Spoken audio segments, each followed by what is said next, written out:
바라보면서 같이 인사 나누겠습니다. 드디어 오셨군요. 네, 네, 네. 감사합니다. 예, 우리 드디어 예수님 십자가 달리신 이날에는 이렇게 많은 분들이 함께 모여서 예배하는 줄을 믿습니다. 제가 그 생각을 많이 했어요. 전통적인 신앙 안에서는 그 전통적이라고 하는 것은 뭐 이 과거에 좀 이렇게 더 많이 이렇게 집중하고 있는 교단이나 교파, 뭐 루터파라든가 뭐 아니면 성공회 아니면 또 정교회 이런 파에서는 예수님 이 성금요일을 주로 오후 3시에 지킵니다. 오후 3시에. 왜냐하면 예수님께서 3시에 운명하셨기 때문에 오후 3시에 성금요일 예배를 많이들 드려요. 근데 우리는 이제 그렇게 드릴 수도 없고 또 좀 늦게 드리는 전통이 있죠. 근데 제가 가만 생각해 봤는데 여러분 나중에 아이폰이나 뭐 핸드폰으로 확인해 보시면 알겠지만 예루살렘 시간이 지금 한 오후 한 2시쯤 됩니다. 그러니까 오히려 우리가 더 정확한 거다. 우리 예루살렘 시간으로 더 비슷하게 하고 있는 거다 이런 생각을 해주시면 좋겠다는 생각을 합니다. 우리는 이제 예수님께서 십자가에 오르사 죽임당하신 이 마지막 시간을 함께 기념하기 위해 이 자리에 모였습니다. 이 한 주간 동안 예수님 십자가 사건을 함께 자세히 살피며 이 사건과 현장 주변의 인물들의 모습을 통해 우리가 함께 많은 은혜를 나누었습니다. 첫 번째 시간 우리는 이 모든 일에 가장 중요한 주도적인 역할을 했던 판사 빌라도에 대해 생각해 봤습니다. 불의하고 비겁한 판사 빌라도는 예수님의 순환과 죽으심에 대해 결정적인 역할을 했습니다. 빌라도에 의해 예수님께서 고난 받으시고 죽임 당하신 것입니다. 그러나 빌라도가 단편적으로 악한 사람이었기 때문에 예수님을 그와 같이 십자가로 내몬 것이냐라고 묻는다면 그것은 일부만 사실이고 전부의 사실이라고 말할 수는 없습니다. 빌라도는 아마도 그 과정에서 큰 변화를 경험한 듯한 모습을 보여주고 있습니다. 성경은 빌라도의 고백을 보여줍니다. 빌라도는 자신이 십자가형을 선고하여 사형수가 된 예수님의 죄패, 예수님이 왜 저러한 비참한 모습으로 죽임을 당하여야 하는가라고 하는 것을 설명하고 보여주는 죄패에 메시아 사칭범이 아니라 진짜 메시아 즉 유대인의 왕이라고 하는 죄패를 붙였습니다. 이것을 종교 지도자들이 바꿔달라고 요청했지만 빌라도는 양보하지 않았습니다. 빌라도는 그 모든 과정을 통해 예수님께서 진짜 메시아이셨음을 믿었고 또 고백했으며 선언한 것이고 이러한 빌라도의 최종적인 선언 즉 진짜 메시아가 죽었다 라고 하는 최종적인 선언 위에 우리의 복음이 놓여지게 된 것입니다. 그래서 빌라도가 예수님에게 내린 판결은 십자가형에 대한 판결은 불의한 판결이었지만 예수님이라고 하는 한 분에 대한 고백과 선언은 매우 진실된 것이었음을 우리가 함께 생각해 본 바 있습니다. 두 번째 시간 우리는 행인 구레네 시몬에 대해 생각해 보았습니다. 그는 심지어 이 재판의 방청객도 아니었습니다. 그는 그저 아무 상관없이 그 길을 지나고 있었을 뿐입니다. 그는 그 십자가 행렬을 그저 멀찌감치 바라보다가 조금씩 그 행렬과 자신이 가까워지는 것을 아마도 경험했을 것입니다. 그러한 과정에서 갑자기 그에게는 자신이 원하지도 않고 이상할 수도 없었고 어떠한 부분에 있어서도 조금의 연관성도 가질 수 없었던 십자가를 지게 되었습니다. 이 억지 십자가를 지게 된 구레네 시몬의 삶은 그 이후로 매우 달라졌습니다. 이 지나가는 행인, 아무 연관성이 없었던 행인 1로 표현해도 괜찮은 이 사람의 이름이 밝혀지고 심지어 이 사람이 알렉산더와 루포의 아버지라는 사실과 더불어 로마서에서는 이 사람의 아내까지 등장하고 있는 것입니다. 그러니까 우리는 이 구레네 시몬이 그저 억지 십자가 한 번 졌을 뿐인데 초대교회의 일원이 되었고 그의 아내와 그의 자녀들까지 모두 다 교회의 일원이 되었다는 사실을 발견할 수 있는 것입니다. 매우 신비로운 일이 아닐 수 없는 것이죠. 구레네 시몬 자신은 의식하지 못했지만 그는 제자 시몬, 다시 말해 시몬 베드로가 져야 할 십자가를 대신 지고 예수님의 십자가 여정에 동행하게 된 것입니다. 그리고 그렇게 그 여정에 동행한 사람 구레네 시몬은 십자가 위에서 실패하신 것 같은 예수님이 실상 온 세상의 구원자이셨음을 증거하는 존재가 됐다는 사실을 우리 모두는 기억해야 할 줄을 믿습니다. 세 번째 시간 우리는 동료 사형수였던 강도 한 사람을 만나보았습니다. 그는 예수님을 욕하고 있었습니다. 그는 자신의 처지에 대해 생각하지 못한 채 수많은 군중들과 종교 지도자들이 예수님을 욕했기 때문에 자신들도 예수님에 대하여서 부정적이고 비판적인 입장을 취하고 있었습니다. 사실 자기 자신의 처지를 돌아보지 못한 채 말입니다. 그러나 그는 십자가 위에서 죽음을 앞둔 한 분이 보여주는 위대한 용서를 보았습니다. 주여 저들을 용서하여 아버지 저들을 용서하여 주시옵소서. 자신들이 하는 일이 무엇인지 알지 못합니다. 라고 하는 그 말로 표현할 수 없는 고백 속에 이 죄수는 자신의 처지를 보게 된 것입니다. 그래서 욕하고 있던 다른 이 강도를 향하여서 이야기합니다. 우리는 우리가 행한 일에 마땅한 보응을 받아서 이 십자가 위에 있는 것이지만 저분은 다르다. 다시 말해 우리가 처해진 이 처지는 죽음을 앞두고 있고 이 죽음 앞둔 이 상황에 놓여지게 된 배경은 나로 말미암아 나 자신이 자초한 일이다라는 것을 고백하고 있다는 것입니다. 그는 더 이상 상황과 시대가 만든 피해자로 자기 자신을 포장하려 하지 않았습니다. 그는 더 이상 내일도 살 수 있고 모레도 살 수 있는 사람인 것처럼 자신은 영원히 죽지 않을 사람인 것처럼 당당하게 운명 앞에 맞서지 않았습니다. 그는 이제 십자가 위에서 죽음을 기다리는 한없이 무력한 한 사람으로 이제 자신의 죄로 말미암아 죽어야 하는 죄인으로 자기 자신을 인식하게 된 것입니다. 그리고 예수님께 말씀드립니다. 예수여, 당신의 나라 임할 때 나를 기억하여 주시옵소서. 죄인이 던질 수 있는 가장 위대한 고백, 죽음을 앞둔 죽어야 하는 운명 앞에 놓여져 있는 철저한 실존으로서의 인간이 주님 앞에 드릴 수 있는 거룩한 간청이 그의 입에서 터져 나오는 순간이었습니다. 이것이 바로 십자가 위에서 예수님을 바라보고 있던 바로 그 사람 안에서 이루어진 놀라운 것이죠. 십자가는 그야말로 은혜의 현장이고 말로 할 수 없는, 세상에 본 적도 들은 적도 없는 놀라운 구원의 현장이 되는 것을 우리는 동료 사형수 이 강도의 변화를 통해 보게 된 것입니다. 네 번째 시간 우리는 이 사형 집행자 백부장을 만나보았습니다. 백부장은 예수님께 가해진 모든 심판과 폭력의 총책임자였습니다. 그는 많은 죽음을 지켜봐 왔으며 지금 이 십자가 처형도 아마 처음이 아닐 것입니다. 그러나 그는 이 십자가 안에서 말로 할 수 없는 놀라운 신비와 은혜를 발견했습니다. 어둠이 임하고 땅이 흔들리고 성전 휘장이 찢어졌다고 하는 속보가 날아 들어왔습니다. 어떤 사람들은 갑자기 무덤이 열려서 누군가가 살아났다라고 하는 보도까지 말해주고 있던 것입니다. 놀라운 그러한 이 자연 현상, 기후 현상이, 이 기상 현상이 나타난 이후에 그는 예수님에게 주목했습니다. 예수님은 사람들을 향해서 용서하고 계셨고 아버지께 자신의 삶을 의탁드리고 있었습니다. 이것을 보며 그는 고백합니다. 그는 실로 하나님의 아들이었다. 그는 정령 의인이었다. 예수님이 지금 당하시는 이 죽음은 억울한 죽음이고 죄 없는 분의 죽음이다라고 하는 것을 바로 이 사형 집행자 로마인 백부장이 선포하고 있는 것입니다. 바로 이러한 고백과 선포는 십자가 사건의 장엄한 마침표에 해당합니다. 놀라운 것은 그는 누구였습니까? 그는 유대인의 왕 예수님을 죽인 사형수였지만 그는 유대인이 아니었습니다. 그는 이방인이었습니다. 그런데 십자가 앞에서 가장 먼저 예수님이 하나님의 아들이라고 선언한 사람은 다른 사람이 아니라 바로 이 이방인이었다는 사실이 우리로 하여금 크나큰 충격을 주는 것입니다. 제가 이거 관련돼서 마가복음 얘기를 드린 적이 있습니다. 마가복음은 처음에 어떻게 시작한다고 했습니까? 하나님의 아들 예수 그리스도 복음의 시작. 이게 바로 마가복음의 시작이에요. 그러고 나서 하나님의 아들에 대해서 두 번에 걸쳐 귀신들이 이야기합니다. 하나님의 아들 예수 그리스도시여 어떻게 왜 우리랑 무슨 상관이 있습니까? 라고 말했을 때 이 예수님께서 그들을 꾸짖으셨고 그들이 하나님의 아들이라고 말하는 것을 저지하셨습니다. 그래서 마가복음에서는 사람이 예수님을 하나님의 아들로 고백한 적이 없어요.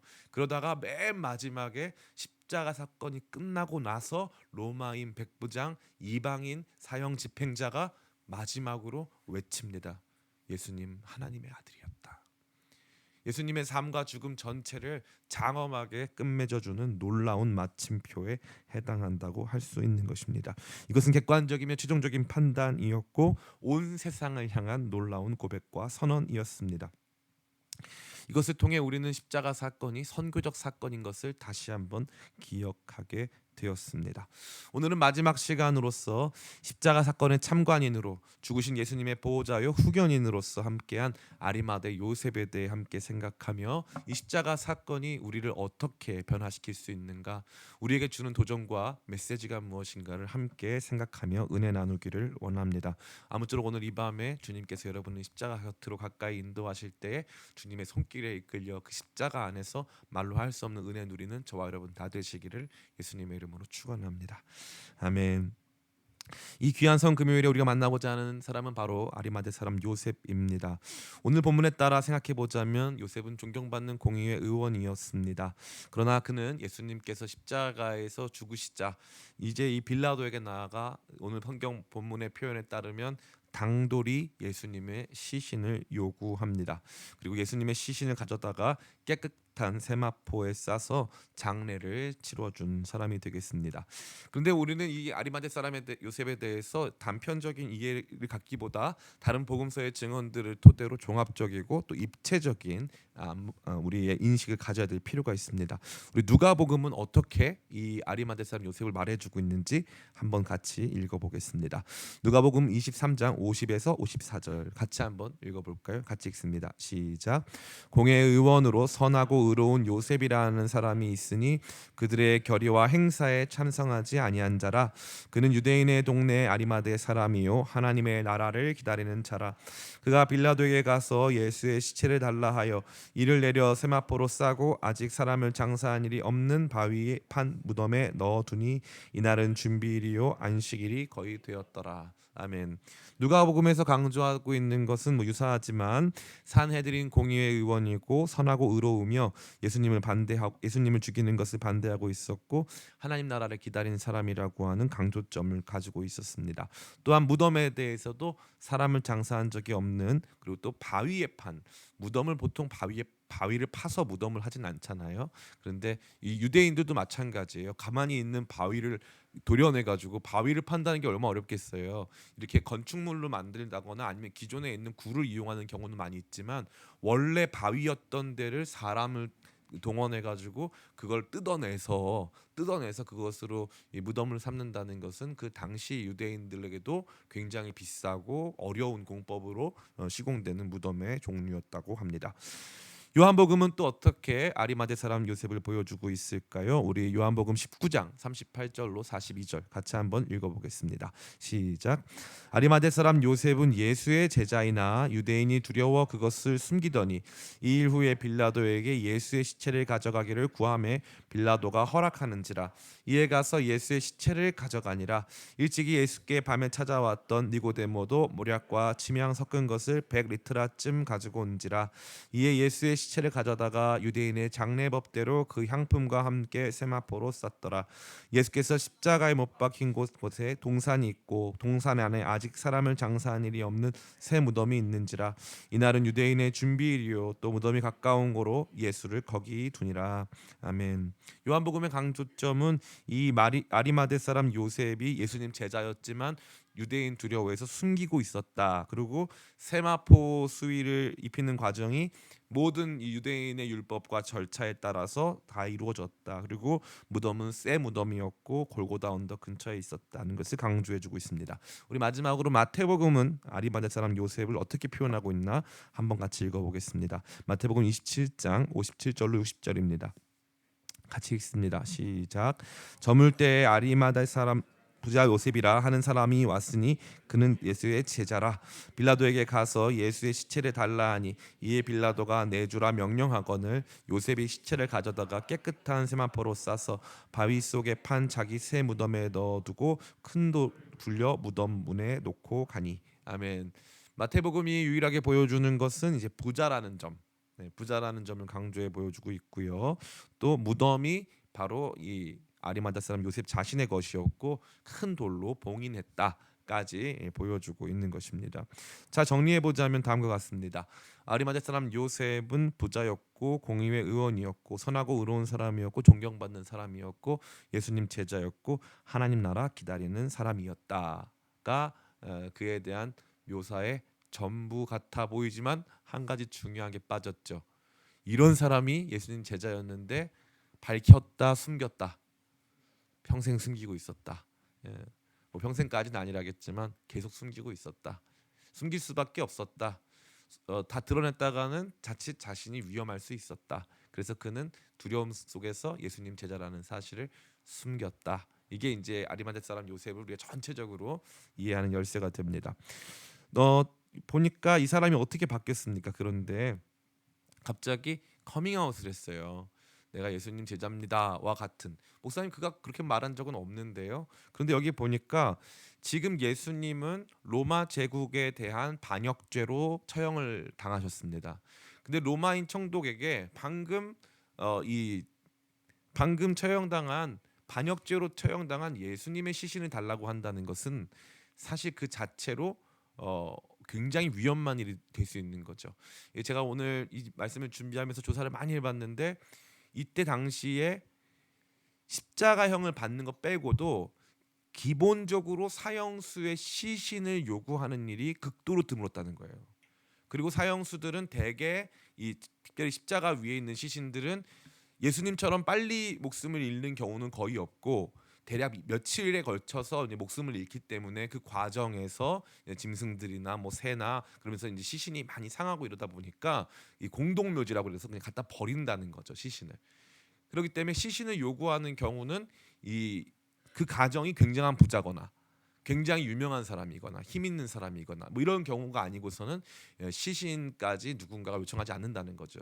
심지어 이 로마 제국에 대한 반역자로서 십자가형을 진 경우에는 그와의 연관성을 부정하기 위해서 사실은 굉장히 친했지만 그 누구도 가서 시신을 요청하지 않는다는 거예요. 그래서 마가복음에서는 이 아리마대 사람 요셉이 나가서 한 이 행동에 대해서 굉장히 중요한 부사를 갖다 붙이고 있죠. 43절입니다. 아리마대 사람 요셉이 와서 당돌이 빌라도에게 들어가 예수의 시체를 달라 하니 이 사람은 존경받는 공회원이요 하나님의 나라를 기다리는 자라. 아멘. 여기 보니까 당돌이라는 표현이 있어요. 그래서 제가 이 당돌이를 또 다 찾아봤잖아요. 당돌이를 다 찾아봤더니 이 당돌이는 이 뭐냐면은 감이란 뜻이에요. 감이. 그래서 복음서에서 딱 이 구절 빼고는 다 어떻게 나오냐면은 누구도 감히 예수님에게 질문하지 않았다. 요때만 나오는 단어가 바로 이 당돌이 이 단어예요. 그러니까 누구도 감히 말할 수가 없는데 지금 이 빌라도 앞으로 요셉이 나가서 예수님 시신 주십시오라고 굉장히 용감하게 말했다는 거죠. 그러니까 자기 자신이 예수님과의 연관성을 부정하는 것이 아니라 긍정하고 있다는 거예요. 그리고 심지어 그 모든 과정에서 뒤따를 수 있는 위험도 자기가 다 감수하겠다이라는 거죠. 그리고 나서 이 요셉이 보여주는 모습은 무엇입니까? 요셉이 단순히 예수님의 시신을 당돌이 요구하고 예수님 시신에 대한 강한 집착을 보인 것을 넘어서서 요셉이 보여주고 있는 또 하나 중요한 것은 무엇이냐면 요셉은 예수님의 시신을 그냥 요구한 걸 넘어서 극진히 모시고 있다라는 인상을 강하게 준다는 거예요. 이 시신에 대한 이 요셉의 태도 또 요셉의 행동이 그것을 보여주고 있습니다. 그래서 여기 보면은 46절에는 그냥 세마포로 싸서 이렇게 되어 있잖아요. 그런데 이게 아니라 어디입니까? 우리 요한복음이죠. 요한복음 19장 40절부터 41절 제가 읽어드리겠습니다. 이에 예수의 시체를 가져다가 유대인의 장례법대로 그 향품과 함께 세마포로 쌌더라. 그냥 싼 게 아니라 굉장히 섬세하게 세마포로 쌌다 이거죠. 그러니까 이 시신을 귀히 여겼다는 거예요? 아니면 대충 했다는 거예요? 귀히 여겼다는 거예요. 시신을 요청하는 과정도 굉장한 위험 부담을 감수하면서까지 한 이례적인 행동이었고 이 시신에 대한 태도와 행동 역시도 극진히 예수님을 모시고자 하는 그의 모습을 보여주고 있었다라는 것입니다. 그리고 나서 이 시신만 극진히 모신 게 아니라 아주 중요한 장소가 등장하는데 바로 이 무덤입니다. 무덤. 앞서 말씀드린 바와 같이 이 당시도 마찬가지고 지금도 마찬가지지만 큰 바위를 자연석을 거기에 사람이 들어갈 수 있을 만큼의 큰 규모로 그것을 이제 완전히 뜯어내서 돌을 뜯어내서 거기에다가 이 시신을 매장하는 경우는 그 당시에도 매우 드물었고 그렇게 되면 또 뭐가 좋을까요? 습기가 많이 올라오지 않잖아요. 습기가 많이 올라오지 않으니까 시신의 부패가 거의 이루어지지 않죠. 그러니까 그 당시에도 초호화 귀족들만 누릴 수 있는 장례법이자 또 무덤 양식이 바로 이와 같은 양식이었다는 거예요. 그리고 이 아리마냐 사람 요셉이 부자였다는 점, 그 사회에서 존경받는 사람이었다는 점, 심지어 이 아리마대 지역이 예루살렘 인근 지역이었다는 점, 이런 모든 것들을 토대로 봤을 때 지금 이 사람은 누구의 무덤을 내어주고 있는 거예요? 자기의 무덤을 내어주고 있는 거예요. 자기 무덤을. 누구를 위해서? 예수님을 위해서. 그래서 마태복음은 이 무덤이 아예 뭐라고 말합니까? 자기 무덤이라고 말해요. 그리고 다른 복음서는 새 무덤, 아무도 매장한 적이 없는 새 무덤이다. 이게 새 무덤이라는 표현이 왜 중요하냐면은 무덤에 매장을 했다가 몇 년이 지난 다음에 백골 상태가 되면은 이것을 따로 모아서 납골당에 보관을 합니다. 유대인들은 이걸 시신을 굉장히 중요하게 생각해요. 왜냐하면 이 바리새파라던가 이런 파들이 부활을 믿었기 때문에, 부활을 믿은 사람들에게는 육체의 부활을 믿기 때문에 죽은 후에 내 육체도 소중한 거예요. 그렇기 때문에 그 소중하게 관리했다는 거죠. 그러니까 이제 아리마대 사람 요셉이 이와 같은 모습으로 섬겼다.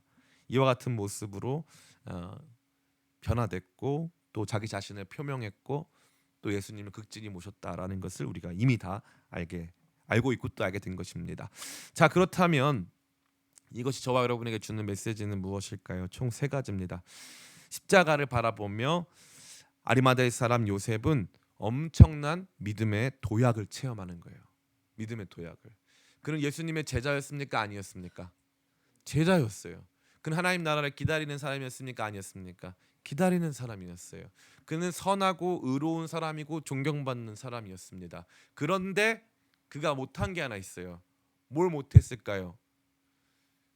밤에 이 가야바, 안나스 등이 산헤드린을 대표하는 당시의 사두개인들 중심으로 해서 산헤드린 공의회를 대표하는 사람들이 예수님을 밤새 신문하고 빌라도에게 갖다가 쳐넣어서 빌라도가 재판을 통해서 예수님을 십자가에 매달 때, 그때 요셉은 한마디도 했어요? 못했어요?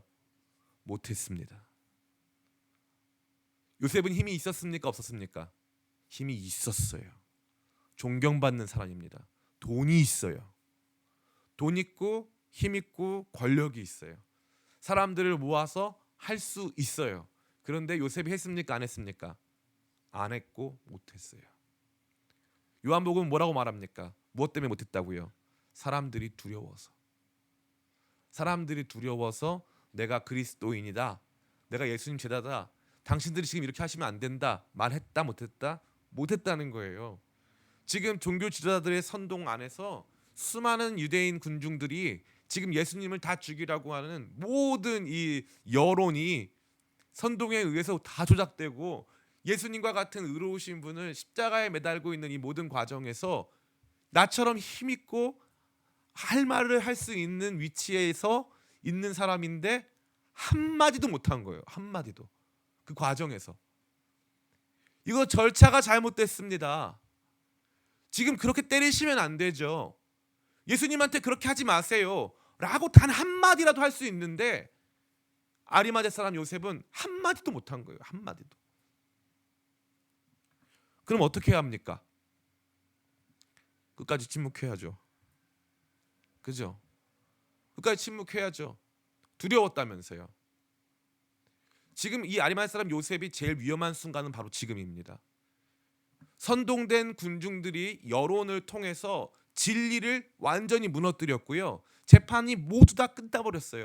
그래서 이제 예수님을 의로운 사람이라고 말한다는 것은, 그것도 이런 위치에 있는 사람이 예수님의 시신을 요구해서 예수님을 극진히 예법을 다해서 장례를 치러드리고 자기 무덤에 예수님을 이렇게 안장시킨다?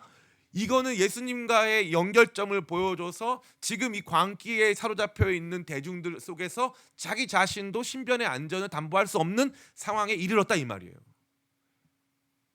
근데 너무 놀랍지 않습니까? 왜 하필 지금이죠? 왜 하필 지금 아리마대 사람 요셉은 그냥 빌라도에게 나간 게 아니라 당돌이 나갑니까? 무엇이 이 겁쟁이 요셉을 담대하게 만들었죠? 어떠한 용기를 준 것입니까? 그죠? 우리는 다 이해할 수 있어요? 없어요? 없어요.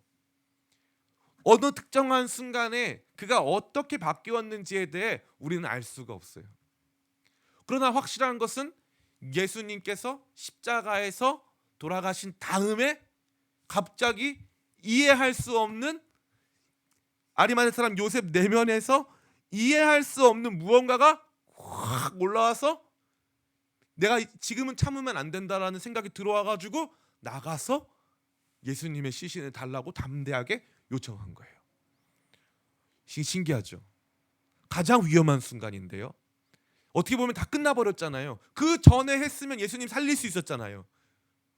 그 가장 위험한 순간이고 가장 의미 없는 순간이에요. 그런데 바로 이 순간에 그는 용기를 얻는 거예요. 그는 용기를. 이거 참 기가 막히죠. 이게 십자가의 신비예요. 예수님 고난 당하시고 죽고 나서야 힘을 얻는 거예요. 이게 원래 복음이 원래 이래요. 신기하죠. 빌립보서 1장 14절.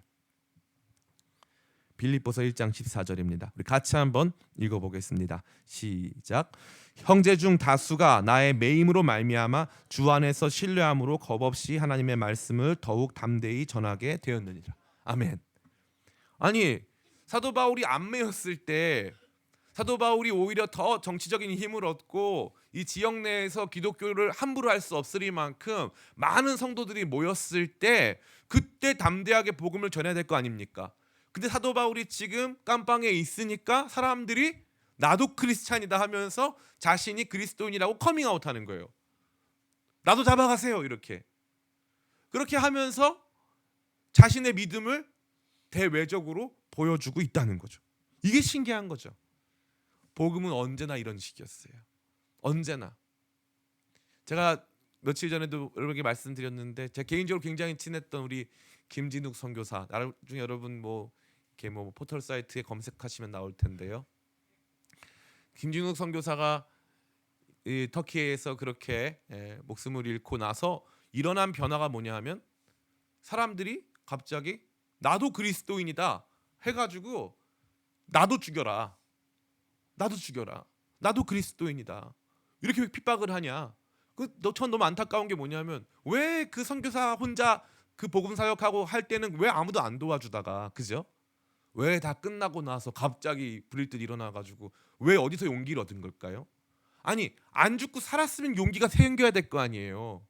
근데 지금 손 쓸 수도 없고 이 사람과의 연결점을 또 말했다가는 이 사람을 공격한 사람이 나도 공격할 수 있는 상황인데, 이게 신기한 거예요.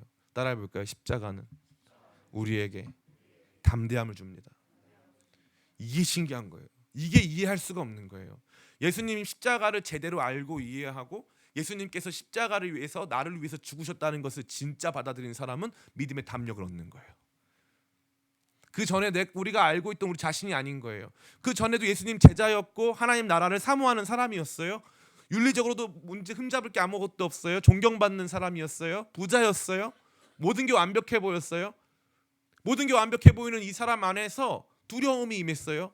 자기 사회적 평판에 문제가 생기고 정치적인 입지가 흔들리고 경제적으로도 조금이라도 피해가 될 수 있는 상황, 또 내 일신상의 안전도 담보할 수 없는 상황이 도래하지는 않을까라고 하는 생각이 안 들 수가 없는 거죠. 그런데 너무 놀라운 건 십자가를 본 사람들은 담력을 얻는다는 거예요. 이게 신기한 거예요. 여러분의 믿음은 어느 수준이십니까? 여러분의 믿음은 어떤 수준이세요? 여러분의 삶보다 복음이 중요하십니까?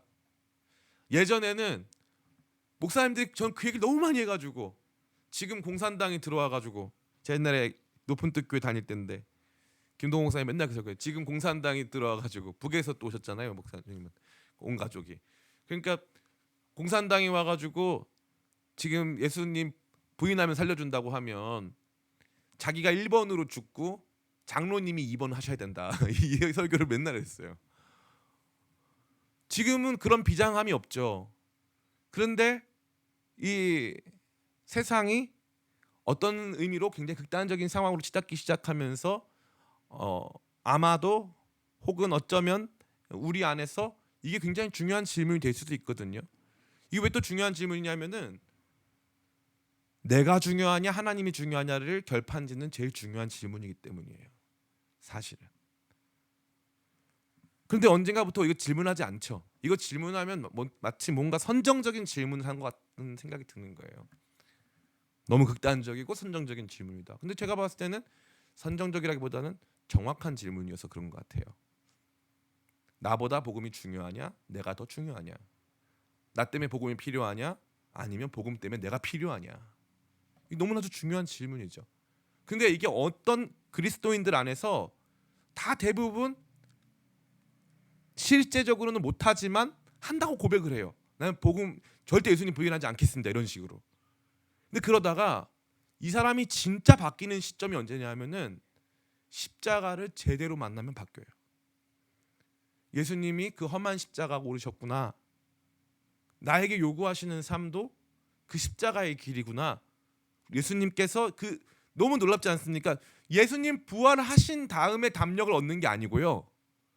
부활하시기 전에 지금 방금 죽으신 예수님 때문에 애매했던 아리마대 사람 요셉이 담력을 얻는 거예요. 이게 참 재밌는 거예요. 그게 십자가의 능력이에요. 그럼 오늘날 왜 우리가 우리의 믿음이 우리의 일상을 지배하지 못합니까? 우리의 일상을 내버려 둔 채 뭔가 우리는 일상을 넘어선 주님께서 원하시는 더 강력한 헌신, 좀 더 레디컬한 헌신으로 나가지 못하는 중요한 이유가 뭡니까? 목사님이 그런 설교를 많이 안 해서? 아니면은 뭐 여러분 일상도 중요하기 때문에? 아니에요. 이거 딱 한 가지밖에 없어요. 십자가를 제대로 만나지 않았기 때문이에요. 십자가를 제대로 만나면 그 다음부터 삶이 달라져요. 삶이 달라집니다. 제가 개인적으로 굉장히 친한 한 이 집사님이 있어요. 타교회 집사인데 나이가 이제 40살 정도 되는 집사예요. 외국계 회사의 이사입니다. 이사. 40살인데 이사예요. 근데 이 집사님은 모든 활동이 뭐냐면 복음 활동이에요. 모든 활동이 복음 활동. 회사 다니면서 새로운 신입사원 들어오거나 거래처 사장님을 만나면 모든 활동이 복음 활동이에요. 모든 관심사는 어떻게 하면 우리 교회 안에 있는 젊은 부부들을 주님 예수 그리스도께 헌신시킬 수 있을까? 이 고민을 가지고 살아가더라고요. 전화 통화하면 1시간씩 그 얘기만 해요. 그 친구는 원래 잘 사는 집안이 개포동에서 개도 포르쉐를 탄다는 개포동에서 네. 개포동에서 계속 컸어요. 아내도 중앙일보 기자랑 결혼해가지고 결혼식도 검찰청에서 했어요. 엘리트 중에 엘리트입니다. 우리나라 뭐 제일 유명한 S모 그룹 다니다가 다시 공부해가지고 경영학과로 다시 들어가가지고 외국에서 다니는 멋있는 친구예요. 그 친구 안에 마음이 뭐예요? 복음 전해야 되는데 어떻게 살아야 되냐 이 말이에요. 목사님 저는 제 코가 석자입니다. 목사님 그 사람은 부유해서 그런가 보죠. 아니에요. 부유해서 그런 거 아니에요. 제가 말씀드린 김진욱 선교사도 마찬가지였어요. 천재적인 음악가였어요. 천재적인 음악가. 귀로 들으면 손으로 저희 아내가 이렇게 음악을 별로 안 좋아해요. 남편도 음악하지 뭐 처남도 음악하지 이러니까 음악하는 사람 별로 안 좋아하는데 그 김진욱 선교사가 기타 연주하는 거 보더니 세상에 저런 사람도 있냐고 그러더라고요. 부잣집 아들이에요. 복음하고는 아무 상관없이 살았어요. 음악밖에 모르고 살았어요. 근데 예수님 그 예루살렘 갔다가 예수님 십자가의 길 걷고 이 베들레헴 내려가는 그 길에서 예수님 제대로 만나가지고 그리고 가가지고 그 다음부터 간 나라들이 뭐 이름을 대면 놀라시겠지만 말로 할 수 없는 지역들만 가서 거기에서 수많은 고생 다 하다가 터키 땅에서 그렇게 순교자의 피가 그 땅에 뿌려질 수 있는 그런 삶을 살았죠. 사랑하는 성도 여러분, 십자가가 없어서 담력이 없는 거예요. 십자가를 더 많이 묵상하고 십자가 이야기가 우리의 복음에 우리가 믿는 신앙의 중심이 되지 못하기 때문에 우리가 언젠가부터 자꾸 복음은 내 삶의 보조제, 복음은 내 삶의 지지대, 복음이 내 삶이 아닌 거예요. 내 삶 따로 복음 따로. 예수님 십자가 따로. 근데 놀라운 건 십자가 제대로 보면 100이면 100. 주님 저도 이 길을 가겠습니다. 저도 이 길을 가겠습니다. 그렇게 가는 거예요. 십자가보다 더 위대한 메시지는 없습니다. 십자가보다 우리의 믿음을 더 강하게 끌어올리는 그 능력은 없는 줄을 믿습니다. 전 여러분들이 십자가 곁으로 가까이 나아가 십자가가 우리의 믿음을 새롭게 하고 담대하게 하는 것을 체험하게 되시기를 예수님의 이름으로 축원합니다. 두 번째입니다. 두 번째로 아리마대 사람 요셉은 능력 행하시는 예수님이 아니라 죽으신 예수님을 사랑했어요. 이게 참 재밌지 않습니까? 예수님 죽어버렸어요. 십자가에서 비참한 모습으로 죽어버렸단 말이에요. 그래서 엠마오로 내려가는 두 제자들은 내려가는 길에 우리가 믿고 바라봤던 예수님이 허망하게 돌아섰다고 낙담했어요. 근데 놀랍게도 이 아리마대 사람 요셉은 살아있을 때, 예수님 살아계실 때는요, 사람들 앞에 나가서 말 못했습니다. 근데 예수님 돌아가시고 나니까 이제는 예수님이 쓸모 있어요, 없어요? 쓸모 없어졌죠. 눈먼 자 눈 뜨게 하고 병든 자 고치고 죽은 자 살리시던 예수님이 죽어버렸어요. 예수님이 이제 능력이 없는 거예요. 아무것도 행하실 수가 없는 무력한 사람으로 바뀌어버리신 거예요. 그때 아리마대 사람 요셉은 일어납니다. 그리고 나가서 그때 예수님을 요청해요. 예수님 주세요. 우리 예수님 주세요. 당신들이 다 때리고 당신들이 채찍질하고 못 박은 예수님 나한테 주세요. 그 예수님 나한테 달라고요. 아무도 요구하지 않는 시간, 일반적으로 아무도 요구하지 않는 일, 그런데 아리마대 사람 요셉은 그 예수님을 달라는 거예요. 아무 쓸모없는 예수님 달라는 거예요. 이건 우리한테 너무나도 큰 충격 아닙니까? 이제 쓸모가 없는 예수님 달라는 거예요. 나한테 그 어떤 도움도 될 수 없는 그 예수님 내놔요 라고 소리치고 있다는 거죠. 이 기가 막힙니다. 이것은 무엇일까요? 예수님을 향한 진정한 사랑이에요. 목사님, 이거 어떻게 사랑이라고 말할 수 있습니까? 이게 사랑이죠. 예수님의 효용과 상관없이 예수님을 원하잖아요. 예수님의 효율과 상관없이, 예수님 능력과 상관없이 예수님 원하잖아요. 능력 없으셔도 괜찮아요. 그 예수님 나한테 주세요. 그 예수님 그냥 버림받으면 안 돼요. 그 예수님 나한테 너무 소중한 분이에요. 그 예수님 나한테 주세요. 능력 없는 예수님 나한테 주세요. 죽으신 예수님 나한테 주세요. 나는 그 주님을 원해요. 사람들은 능력 있는 예수님을 좋아했어요. 그 예수님의 능력이 자신들의 모든 삶의 문제와 자신들이 기대했던 정치사회적 이슈, 그 모든 환상까지 다 이루어주기를 원했죠. 근데 어느 시점이 됐을 때 예수님이 그렇게 안 하시는 거예요. 오병이어를 일으킨 예수님이 사람들이 찾아왔어요. 예수님 나라 세우시죠. 예수님 막 도망 다니세요. 요한복음 6장에 보니까 그 사람들 얘기해요. 우리는 예수님 믿으러 왔어요. 오병이어 같이 경험했답니다. 그러니까 예수님이 이렇게 말하는 거예요. 너희가 내게 온 까닭은 표적을 보았기 때문이 아니다. 다시 말해 내가 하나님의 아들이라는 것을 경험했기 때문이 아니다 이 말이에요. 너희가 나를 따라온 것은 떡을 먹고 배불렀기 때문이다. 내가 너희들한테 문제 해결해 주니까 따라온 거잖아. 따라오지 마. 따라오지 마. 그리고 나가지고 6장 마지막에 어떻게 됩니까? 예수님이 내가 하늘로부터 내려온 생명의 떡이라고 하니까 제자들이 뭐라고 하냐면은 이 말씀은 너무 어렵도다. 우리가 어떻게 이 말씀 이해할까 하고 제자들이 떠나요. 그때 예수님이 거기에 있던 베드로한테 물으시죠. 너희도 가려느냐? 베드로가 말합니다. 주여 생명의 말씀이 여기 있사온데 우리가 어디로 가오리까? 근데 너무 놀랍죠? 사람들은 언제나 능력 있는 예수님 곁에 모였어요. 근데 어느 날 갑자기 예수님이 능력이 없어진 거예요. 우리 아들 고쳐주신 분인데 그때 위대한 말씀 전해주신 분이신데 매 맞고 계시네. 왜 맞지? 그러고 나서 사람들은 말하는 거예요. 외치는 거예요. 능력으로 증명해라. 내려오세요. 내려오는 것으로 증명하세요. 능력으로 증명하세요. 당신이 하나님의 아들이라는 사실을 능력으로 증명하세요. 그런데 놀랍게 예수님께서 거기서 능력으로 증명하지 않으셨어요. 예수님은 그냥 죽어버리신 거예요.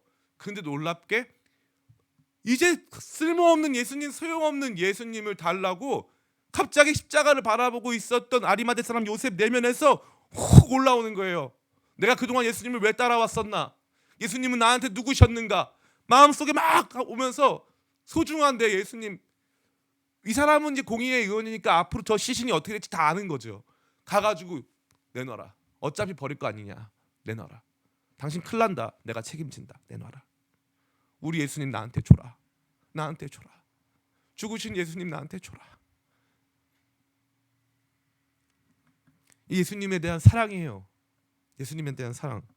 겁 많고 비겁했지만 그럼에도 불구하고 능력 행하시는 예수님이 아니라 죽어버리신 예수님까지 원하는 예수님을 향한 진정한 사랑이에요. 이와 관련된 예수님의 굉장히 중요한 말씀이 있어요. 누가복음 7장 44에서 47절까지 말씀. 같이 한번 읽어볼까요? 시작.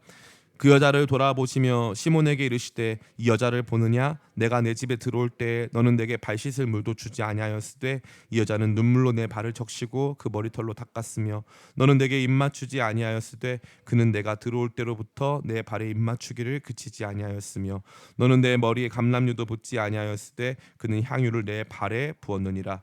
이러므로 내가 내게 말하노니 그의 많은 죄가 사하여졌도다. 이는 그의 사랑함이 많음이라.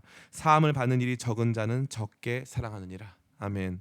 예수님께서 이 바리새인 시몬의 집에 들어가실 때 발에 향유 부은 그 여인을 향해서 이 여성이 사랑함이 많다고 했어요. 사랑함이. 왜요? 예수님의 어디다가 자꾸 부어가지고 발에. 그럼 이 발은 어떤 발인데요? 뭐 십자가 지신 발 아직 안 졌잖아요. 이 발은 어떤 발이냐면 바리새인 시몬이 씻을 물을 주지 않은 더러운 발이에요. 이게 왜 중요한 거냐면요. 그 당시에 사람들은 여러분 영화 글라디에이터 보면 샌들 신고 다니잖아요. 샌들 신고. 그러니까 일반적으로 손님을 초대하면은 발 씻을 물을 줘요. 그럼 바리새인 이 시몬은 예수님을 정식으로 초대는 했지만 예수님에게 예를 갖춥니까? 안 갖춥니까? 안 갖추죠. 예를 안 갖추고 예수님한테 질문하려고 만난 거예요. 면담이죠. 당신 한번 와보세요. 면담합시다. 진짜 메시아가 맞는지, 왜 이런 일을 하는지, 왜 이런 가르침을 주고 있는지 면담합시다 이거예요. 그래서 발 씻을 물을 안 준 거예요. 그때부터 모멸감이 느껴지죠. 근데 먼 발치에서 예수님 말씀을 통해 하나님 만난 한 여성이 그 모든 광경을 보고 있던 거예요. 보고 있다가 예수님 식사하시는 과정에서 그 당시에 식사는 이 상에 올라가서 한 다리를 위에 올려두고 반쯤 누운 상태로 밥을 먹거든요. 그 식사하시는 과정에서 우리 예수님 발이 너무 더럽잖아요. 그래서 그 발 앞에 딱 섰는데 눈물이 주르륵 흐르네. 그래서 눈물이 발에 떨어졌어요. 이 천한 사람의 눈물이 예수님 귀하신 발에 떨어지니까 자기 머리털로 발을 닦아드리고 거기다가 향유를 붓는 거예요. 세상 누구도 주목하지 않고 세상 누구도 원하지 않는 그 일을 그녀는 합니다. 그러면 왜 했겠어요? 예수님이 그녀에게 베푸신 능력보다 누가 더 소중해서? 예수님이 더 소중해서. 예수님을 사랑하는 거예요. 능력 없으신 예수님도 원하는 거예요. 저도 이 말씀 보고 너무 놀랐어요. 내 인생에 어떤 문제도 해결해 줄 수 없는 예수님을 내가 사랑할 수 있을까? 십자가에서 죽어버린 예수님, 그 예수님 내가 사랑해가지고 그 예수님 시신 달라고 할 수 있을까? 그럴 수 없죠. 우리 그런 사람들 아니잖아요. 예수님 믿었으면 그래도 인생에서 좀 풀리는 게 있어야 될 거 아니에요, 그죠? 예수님 믿어서 평생 고난만 당한다고 생각해봐요. 믿을 재미가 있겠어요? 재미없죠. 그런데 아리마대 사람 요셉은 달랐어요. 십자가 안에서 그가 경험한 말로 할 수 없는 믿음의 도약과 변화는 그에게 있어서 예수님, 내가 진짜 바라보고 기대했던 나의 선생님, 내가 진짜 사모했던 나의 주님, 그분의 능력이 아니라 나는 그분을 원한다 이거예요. 이건 오늘날 사랑이 메말라 버린 우리 시대에 어마어마한 충격을 주는 메시지예요. 죽은 예수님을 원하는가? 부활하신 예수님 다 원하겠죠. 그런데 죽은 예수님을 원하는가? 제자들은 다 떠나갔어요. 근데 여기에 이 한 사람, 죽은 예수님을 원하는 사람이 있는 거예요. 저는 저와 여러분이 죽은 예수님도 원하는 주님을 사랑하는 사람들 되기를 간절히 축복합니다. 저는 이 말씀 속에서 참 흥미로운 게 뭐냐면 예수님께서 이 땅에 오셨을 때 마태복음에 보니까 예수님께서 이 땅에 오셨을 때 예수님을 보호해 준 사람이 있어요. 예수님이 그 당시에 어떤 일이 있었냐면은 예수님을 이제 이 헤롯 대왕이 예수님을 죽이려고 베들레헴에서 2살 밑에 어린아이를 다 죽입니다. 그때 꿈을 꿔서 그 아이와 어머니를 보호하여서 애굽까지 내려왔다가 애굽에서 또 길을 달리해서 나사렛까지 가는 길에 주님의 인도하심을 받고 아이와 애기 엄마였던 마리아를 보호했던 사람 이름이 뭡니까? 요셉입니다. 요셉이에요. 그리고 예수님의 마지막 시신을 붙잡아 준 사람이 이름이 뭡니까? 요셉이에요. 요셉. 이 요셉이 처음에 예수님의 후견인 자기를 희생해야 되는 자리였잖아요. 그 일을 하다가 같은 요셉은 아닙니다. 같은 요셉은 아니에요. 그것까지 착각하면 안 돼요. 예. 우리 목사님이 그랬는데 이 사람이 I am your father. 예수님 아빠였대. 야 이거 몰랐다. 야. 거의 뭐 이거 막장 드라마 수준인데 뭐 이런 건 아니고 성경이 기가 막히게 하나님의 작품이잖아요. 그래서 나중에 참 이 설명하면 너무나도 좋은데 창세기의 요셉과 창세기의 요셉과 마태복음에 등장하는 예수님의 아버지 요셉과 아리마대 사람 요셉이 다 연결돼 있어요. 기가 막혀요. 다 연결돼 있어요. 어찌 됐건 능력 행하시는 예수님이 아니라 죽으신 예수님마저 사랑하는 놀라운 사랑이 이 아리마대 사람 요셉 가운데 있었음을 저와 여러분으로 하여금 보게 하는 것입니다. 마지막 세 번째, 오늘 말씀 다 마쳤어요. 마지막 세 번째 화면이 뜨네요. 같이 한번 읽어볼까요? 시작. 아리마대 요셉은 자신의 죽음 위에 예수님의 죽음을 두었습니다. 아멘. 이게 참 신기하죠. 왜 그러냐 하면은 제가 아까 말씀드린 바와 같이 이 무덤은 첫 번째 새 무덤이에요. 그리고 부자의 무덤이고 이 당시에는 12지파가 있지 않습니까? 그럼 유다 지파가 예루살렘인데 유다 지파 사람의 무덤이에요. 그리고 이 무덤은 아주 부유한 사람을 위한 무덤이고 그래서 이 무덤은 누구를 위한 무덤이라는 거죠? 마태복음에 따르면 자기를 위한 무덤이에요. 내가 죽어서 묻힐 무덤. 그러면 여기 누가 들어가야 돼요? 그렇죠. 내가 들어가야죠. 그렇잖아요. 내가 들어가야 될 자리에 누구를 누인 거예요? 예수님을 누인 거죠. 내 죽음 위에 예수님의 죽음을 얹은 거예요. 이 참 기가 막히죠. 내 죽음 위에 예수님의 죽음을 탁 얹은 거죠. 그래서 지금도 예수님 부활하신 예루살렘에 가보면은 예수님 부활하신 이제 성묘 교회라고 하는 예수님 부활하신 그 성묘 교회 바로 옆에 실제로 아리마대 사람 요셉의 무덤이 있어요. 실제로. 그러니까 여기는 원래 자기가 묻혀야 되는 무덤이었던 거예요. 여기는. 근데 여기를 이 무덤 위에 내가 죽은 게 아니라 대신 누가 죽은 거예요? 예수님이 죽으신 거예요. 나의 죽음과 예수님의 죽음이 여기서 만났어요. 그래서 나의 죽음 위에 예수님의 죽음이 얹혀졌어요. 그래서 변화가 일어난 거예요. 이게 정말 감사하고 놀라운 일이 아닐 수 없는 것입니다. 우리 갈라디아서 2장 20절. 이러한 죽음의 연합에 대한 내용을 성경은 특별히 이 복음서를 넘어서서 서신서는 이러한 모든 내용을 강하게 보여주고 있습니다. 갈라디아서 2장 20절 같이 읽겠습니다. 시작. 내가 그리스도와 함께 십자가에 못 박혔나니 그런즉 이제는 내가 사는 것이 아니요 오직 내 안에 그리스도께서 사시는 것이라. 이제 내가 육체 가운데 사는 것은 나를 사랑하사 나를 위하여 자신을 버리신 하나님의 아들을 믿는 믿음 안에서 사는 것이라. 아멘. 이제는 내가 사는 게 아니라는 거예요. 신기하죠? 예수님께서 내 무덤에 들어가셨는데 이제 나는 예수님과 함께 죽은 것이 되어버렸다는 거죠. 너무나도 신기한 일이 아닐 수 없습니다. 우리 고린도후서 4장 7에서 11절까지 말씀 같이 한번 또 읽어보겠습니다. 시작. 우리가 이 보배를 질그릇에 가졌으니 이는 심히 큰 능력은 하나님께 있고 우리에게 있지 아니함을 알게 하려 함이라. 우리가 사방으로 우겨쌈을 당하여도 쌓이지 아니하며 답답한 일을 당하여도 낙심하지 아니하며 박해를 받아 버림받지 아니하며 거꾸로 뜨림을 당하여도 망하지 아니하고 우리가 항상 예수의 죽음을 몸에 짊어짐은 예수의 생명이 또한 우리 몸에 나타나게 하려 함이라. 우리가 살아있는 자가 항상 예수를 위하여 죽음에 넘겨짐은 예수의 생명이 또한 우리의 죽을 육체에 나타내게 하려 함이라. 아멘. 그러니까 너무 놀라운 것은 죽으신 예수님의 시신이 아리마대 사람 요셉의 무덤, 요셉의 죽음 안으로 들어간 거예요. 그래서 거기에서 놀라운 일이 벌어지는 거죠. 그래서 예수님께서 묻히신 그 무덤은 첫 번째 부활의 장소가 돼요. 부활의 첫 열매가 열리는 장소, 바로 예수님의 죽음이 내 무덤, 나 죽은 자리 위에 올라올 때 그 장소가 바로 부활의 장소가 된다는 거예요. 너무너무 놀라운 신비가 아닐 수 없습니다. 그래서 여기 보니까 뭐라고 되어 있습니까? 10절에 우리가 항상 예수의 죽음을 몸에 짊어짐은, 아멘. 예수의 죽음을 몸에 짊어짐은, 예수님 나 위해서 죽으셨어. 난 예수님과 함께 죽었어. 나의 옛사람은 예수님과 함께 죽었어. 십자가에서 나의 죄는 모두 죽었어. 나는 예수님과 함께 새롭게 태어났어 라고 고백한다는 거죠. 예수님의 죽음을 날마다 죽을 이 육체 위에 얻는 거예요. 십자가를 내 위에 얻는 거예요. 그분의 죽음을 내 위에 갖다가 얻는 거예요. 예수님 날 위해서 죽으셨음을 고백하고 그 보혈의 권세를 내 위에 얻는 거예요. 이게 너무나 중요하다는 거죠. 로마서, 마지막으로 로마서 6장 4절부터 5절 같이 한번 읽겠습니다. 시작.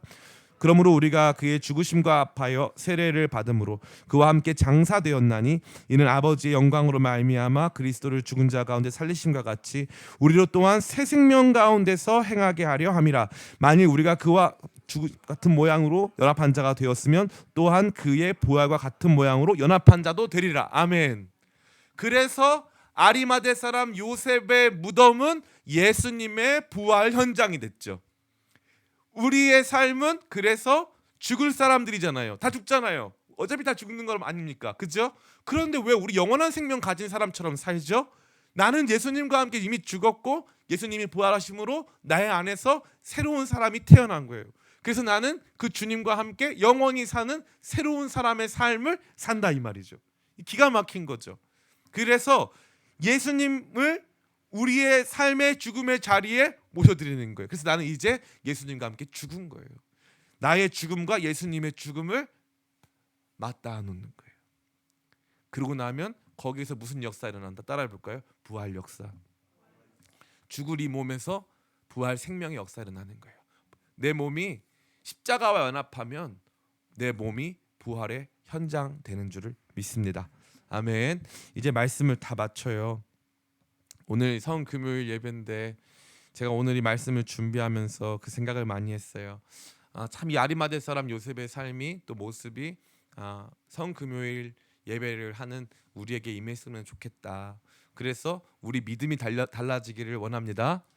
십자가를 날마다 바라봄으로 말미암아 믿음이 달라지기를 간절히 원해요. 뿐만 아니라 주님을 향한 사랑이 달라지길 원합니다.